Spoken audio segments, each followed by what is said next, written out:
Olá, turma, tudo bem com vocês? Hoje vai ter mais um conto incrível do mestre Edgar Allan Poe, desse livro aqui que eu estava mostrando para vocês. Gente, olha o tanto de marcação. E olha que o livro é fininho.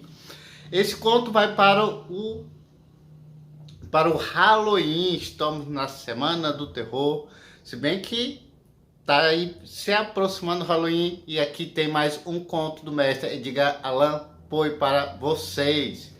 Para quem é novo aqui, eu sou Álvaro Nobre Júnior e seja bem-vindo ao cantinho mais assustador que você vai encontrar. E se você gosta de boas dicas de livros, como do Edgar Allan Poe, e de contos de terror, suspense e mistério, vai deixando aquele seu like, tá bom? E aí, já deixou o seu like? Já? Então sem mais delongas, bora para o vídeo?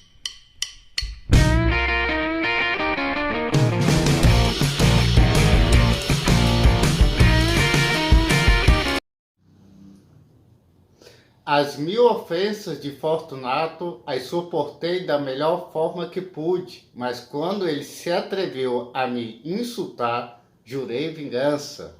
Você, que conhece tão bem a natureza de minha alma, não há de supor, entretanto, que tenha dado voz a uma única ameaça. Em algum momento eu seria vingado, e isso era ponto pacífico.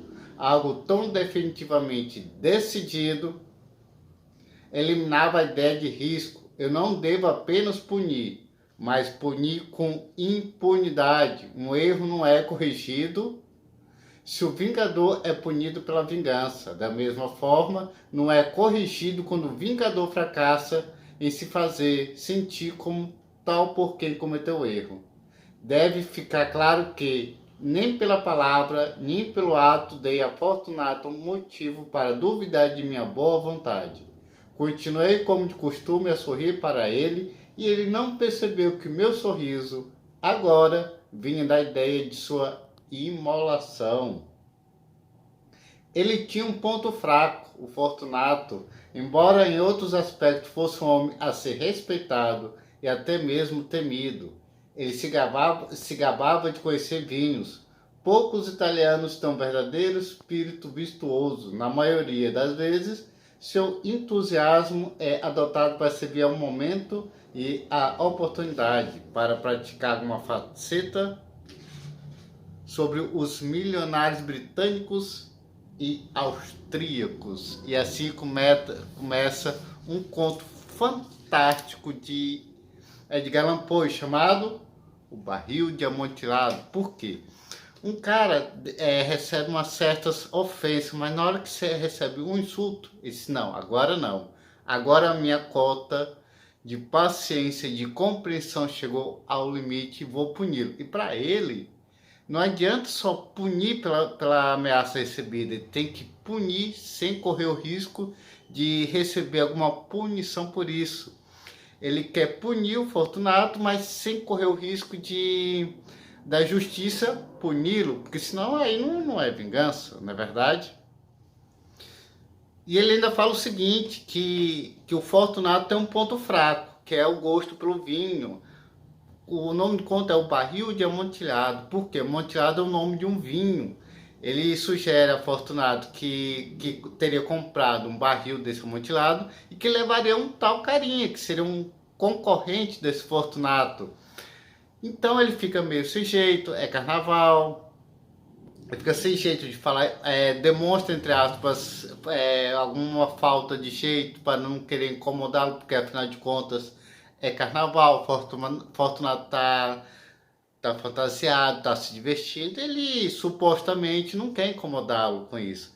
Mas ameaça, entre aspas, levar o barril de amontilado para outro, para conferir se realmente é o tal do amontilado, um vinho muito conhecido.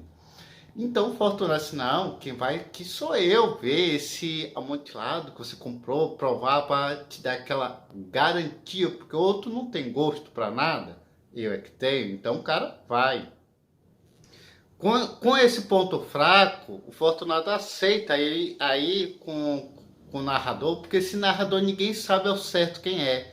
se é um funcionário do Fortunato, se ele presta serviço, ou se é um amigo. Mas o fato é que ele pega aquele insulto como ofensa pessoal e quer se vingar. Então, o que ele faz? Ele usa um ponto fraco de Fortunato, que é o vinho, que ele gosta de se gabar por isso. Então, ele fisga o Fortunato por esse ponto fraco dele. E diz que o barril de amontilado está em um porão em determinada casa. E Fortunato aceita ir com ele. Só que ele fica todo melindroso, todo com uma aparência que está preocupado com a saúde de Fortunato, para que Fortunato, lógico, não suspeite de nada. Ele fica falando tipo assim. O Fortunato fica tossindo e, por causa da umidade no porão, e o narrador fica falando assim para ele: venha, eu disse, decidido, vamos voltar. Sua saúde é preciosa. Você é rico, respeitado, admirado, amado. Você é feliz, como um dia eu fui. Você é um homem que deixaria saudade. Para mim não há problema. Vamos voltar, você vai ficar doente e eu não posso ser o responsável. Além disso, o Lucchesi é o outro que prova vinho e o Fortunato não quer dar o braço a torcer, que esse outro sabe provar vinho, quer dizer que ele é que sabe, então aceita. E o que é que esse narrador faz depois de levar o Fortunato para esse porão? Na hora que eles chegam bem no fundo do porão, o que que o narrador faz? Ele empurra o Fortunato para ficar preso no final do nicho. E olha só o que ele faz. Em um instante, ele chegou à extremidade do nicho e, vendo seu progresso impedido pela rocha, ficou ali desnorteado. No instante seguinte, eu o tinha agrilhoado ao granito. Na superfície dele havia 2 grampos de ferro, a 2 pés de distância um do outro, na horizontal. De um deles saiu uma pequena corrente, do outro um cadeado. Depois de ter passado a corrente pela sua cintura, foi um trabalho de não mais que alguns segundos para prendê-lo. Ele estava embasbacado demais para resistir. Retirei a chave e saí do recesso. Ou seja, quando chegou ao fundo do porão, o narrador prendeu o Fortunato. E ele ficou tão embabascado, como o narrador fala, que ficou sem reação nenhuma com aquilo. O cara, ele calculou tudo muito friamente. É necessário muita frieza para fazer isso. E ele ainda termina assim: mas tinha sentado a primeira fileira da alvenaria quando descobri que a intoxicação de Fortunato tinha, em grande parte, desaparecido. A primeira indicação que tive disso foi um choro gemido baixo que vinha do fundo do recesso. Não era o choro de um homem bêbado. Então houve um longo e obstinado silêncio. Eu assentei a segunda fileira e a terceira e a quarta. E então ouvi a vibração furiosa da corrente. O ruído durou vários minutos, durante os quais, para que pudesse prestar atenção com a maior satisfação, interrompi meu trabalho e me sentei sobre os ossos. Quando por fim o tilintar cessou, continuei com a espátula e terminei sem interrupção a quinta e a sexta e a sétima fileira. A parede estava agora quase na altura do meu peito. Fiz outra pausa. E segurando o achote acima do trabalho de alvenaria, lancei alguns raios débeis sobre a figura lá no interior. Ou seja, ele prendeu o Fortunato ali e fez várias fileiras de parede para que ninguém escutasse os gritos de Fortunato. Assim, ele morreria ali naquele porão sem que ninguém soubesse. E quando alguém, de repente, por um acaso do destino, descobrisse que Fortunato estava ali, já era tarde demais e ele já estaria morto. E ninguém saberia quem teria feito aquilo.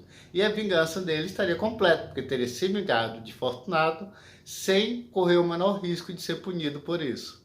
Para Edgar Allan Poe, não existe o sobrenatural. O corvo do poema é a manifestação da culpa do autor.